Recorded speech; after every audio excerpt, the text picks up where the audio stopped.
I said I picked Boston in the East because I think once you go, unlike March Madness, where you can fool people. I mean, listen, an official calls a tight game, Zion gets in foul trouble, you can be out of a tournament. In the NBA, I play 7 times. I just need guys who can get a bucket. Kyrie's just a guy who can get me a bucket. I don't need an inbound play. I don't need a great coach. The only difference in the Celtics-Indiana series is Kyrie Irving. He can just get a bucket. I mean, come on now. You watch that Celtic team. Who gets a bucket better than the East than him? Nobody. I'm with you on Kyrie. He is fantastic. Oh. He is one of the 2 or 3 best clutch players in the league right now. Harden, if you just said, okay, 30 seconds, I need a bucket. Harden, Durant, Steph, Kyrie, Damian Lillard hovering around there. But yeah, Kyrie's right there. I mean, because he can get a shot anytime he wants. His handle, I've said it, his handle is the best in the history of the league. Chris, so he can get wherever he wants to go. And he can shoot. A good shot. Right. A good shot. And he can finish. Like, he's got the entire package. However, slow your roll on the Celtics. What? They're going down in 5 or 6 to Milwaukee in the next round. Book it. And when it happens, the uninformed are going to say, oh, they went further without Kyrie. They're better without Kyrie. No, it will have nothing to do with Kyrie Irving. If you look at their past, last year, they go to games. They go 7 with Milwaukee in the first round. All this talk about them getting to the Eastern Conference Finals, they could have easily been done in the first round. Why did they beat Milwaukee last year? Because they had a tremendous coaching advantage. It was Joe Prunty, the interim coach at that time for the Bucks.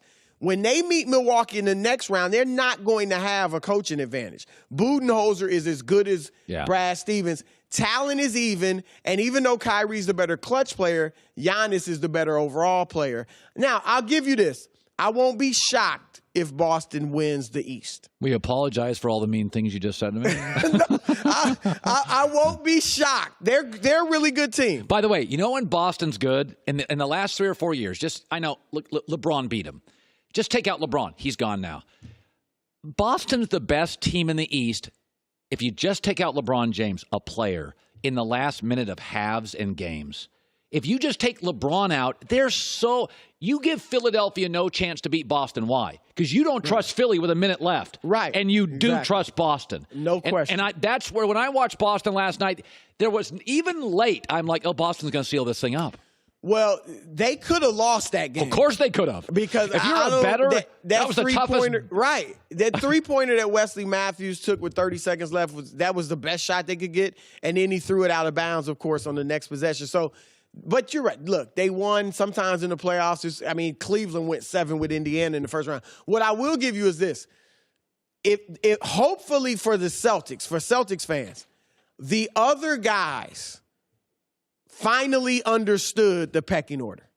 Hopefully the young guys who all year long have been thinking, we went to game 7 without you, Kyrie. We can do it without you, Kyrie. You shouldn't be the number 1 guy. We should all be together, equal, Kyrie. Hopefully last night okay.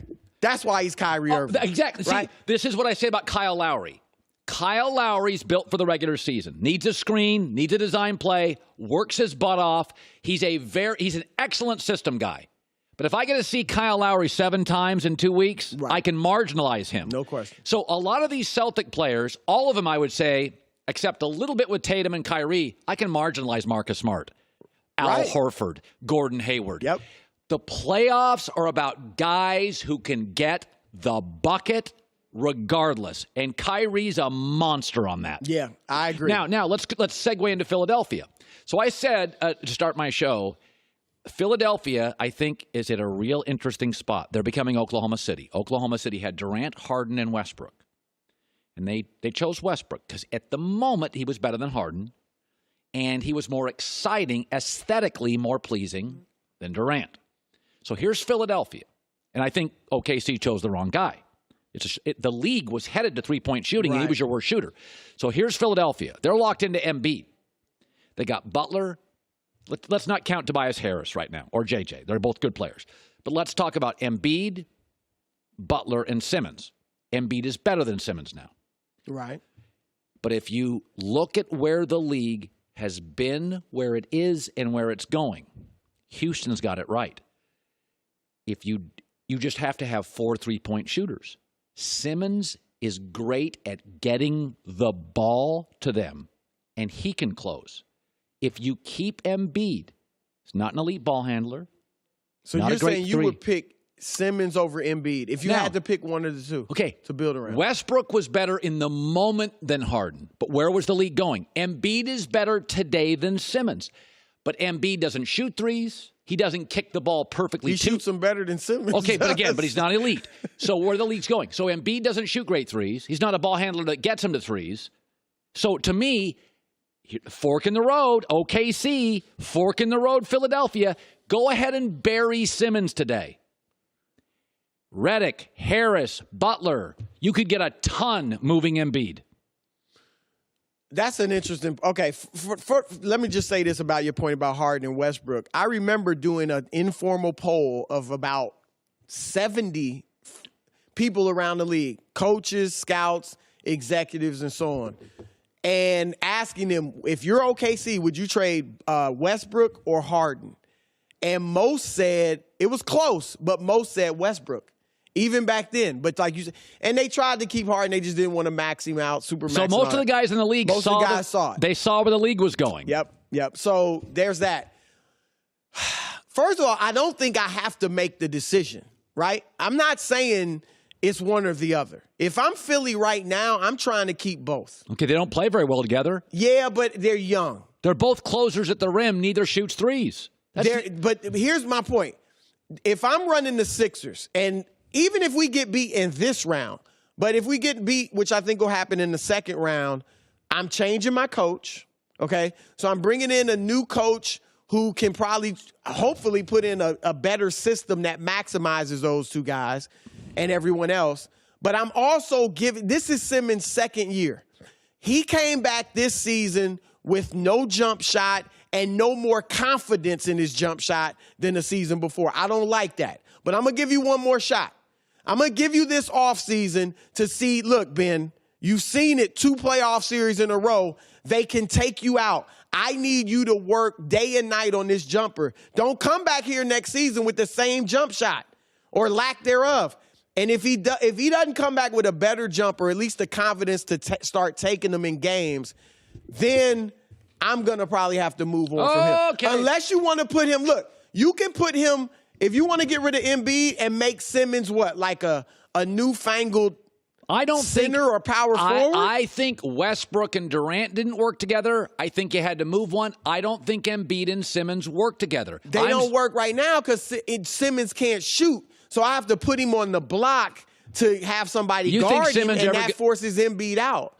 Embiid's got, look, the issues with Embiid, from what I'm told, he's not a huge worker. He's 15 pounds overweight, and people think that's the problem with his knees. That's why I'd move him. So I get you there, but what I will say about Embiid is this. For today's game, you're right. What is Houston? Houston's got it right.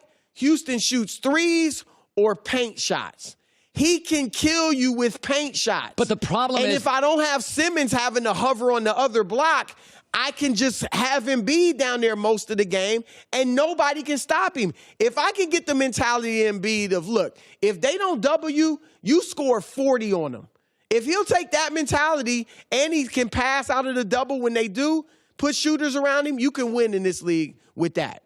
And he can shoot. Like, he's going to get better at shooting threes, too, and jumpers. My only concern about Embiid is his health and the work ethic going forward. Heavy work ethic, been hurt, doesn't shoot threes.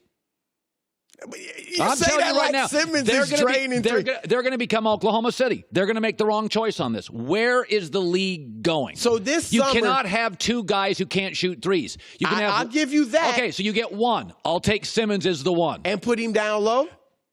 Ben, I want 13 assists to shooters, and you score in the paint. Ben will be your interior scorer. You can't, no hand check in this league. You can't stop him. So this summer you're making the move. This summer I'm making the move. All right. I would give it another year, but I give it another year. Let's move to the Lakers. A story came out from somebody, Ramona Shelburne, I know, George Sedano, I know, and I trust both. And they both came out and said, people are telling Ty Lue and Monty Williams, don't take the Laker job. I'm not asking you to validate their sources, but I do believe we've reached a tipping point. This year was a bad PR year for LeBron. First time, like even people like me who liked him kind of moved off him.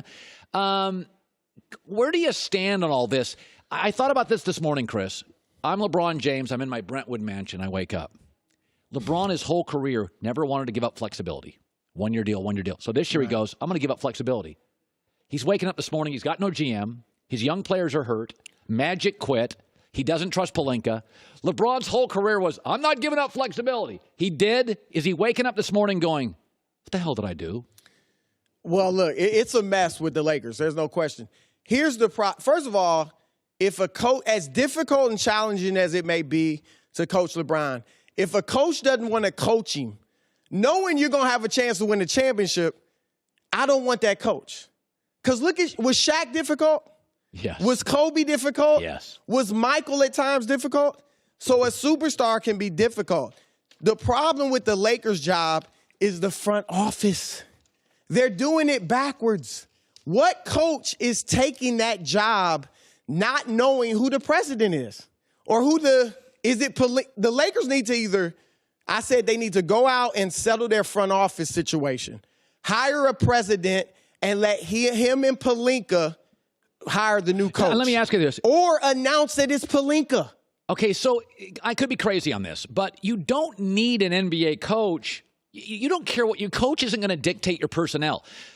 Why do I have to hire a coach in the next month? Can't I just wait and get the right GM first? Yes. It's not like the NFL. Like, if you had a draft coming up, you want to get your coach in before the NFL draft because if you have an offensive guy, Greg Williams defensively, he's got a system. Right. There's offensive coaches. Sean McVay has a system. But in the NBA, I don't need my coach for the draft. That's my point. They're doing it backwards. And if I'm looking at the Lakers' job, my main problem is what's going on with the front office. Because if you're the coach, if you have a president who believes in you and who empowers you, you can coach LeBron James.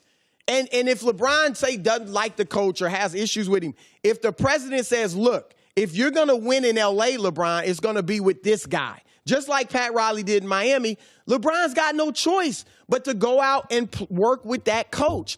And so if I'm a coach looking at the Lakers' job, I always said this about Luke Walton. I wasn't the only one. Everybody was saying it. His challenge with the Lakers is that Magic and Pelinka did not hire him. So when things go wrong, he's not their guy. They're not tied to him. If the Lakers hire their coach now and then later bring in a president who's not tied to Ty Lue, then how much, or whoever the coach is, that coach could eventually become a scapegoat and you've got problems. And if you're the president going in, if let's say they hired a coach first and then later they bring in a president, what power does that president have? A president wants to be able to hire his basketball operations staff and his coach. Magic, we know now, wanted not only Luke out, but Pelinka out, Rob Pelinka out. What Magic did wrong was when he was hired as president, there were already rumors circulating that Pelinka was the GM, and 2 weeks later they announced it. That tells you Magic really didn't have the power of a president. And he didn't realize it until a couple weeks ago, and he was like, I'm just a figurehead. Let me get out of this job. But if he's the president and you already have the GM in place, your coach is already there, what power does that president have? So the problem with the Lakers' job is the front office instability right now. I know some people may say they don't want to play with LeBron, but again, for all the challenges it brings, Ty Lue has a ring. And any superstar can be challenging. You got to have the guts to be able to coach him. If you got the front office backing you, you have a chance to win a championship with LeBron, or at least get there. Why wouldn't you want that? How about this story? So Joy had this in Herdline News, where David Griffin's the new GM of the Pelicans. He's like, yeah, I mean, we got Anthony Davis. I don't have to trade him. I'm going to keep him here, blah, blah, blah. And I didn't buy it. Right. But if David Griffin, and people respect him, can sell Anthony Davis on staying, my takeaway is, oh, then that Anthony Davis can't be traded. Kyrie's not coming to the Lakers. Kawhi's not. Durant's not. Klay's not. Cross your fingers on Jimmy Butler. If David Griffin is as good a salesman, and LeBron likes him, but if their whole franchise is down to this, they got to keep Anthony Davis. Because I don't think the Lakers are going to land a free agent. Did you buy that press conference yesterday? Well, I think Griffin did a great job at it. But here's the key sentence that he said that everybody needs to look at. The key sentence. You're either all the way in or you're all the way out. There's no in between. That's it. He said that's going to be his message to Anthony Davis. Now, I believe Griff means that, but it also gives him an out to trade Davis because Anthony Davis is not going to be all the way in. Hi, everybody. Thanks for watching. Subscribe here to get the latest from the show. Also, be sure to check out more of the best clips from The Herd or go watch a few segments from other shows on FS1.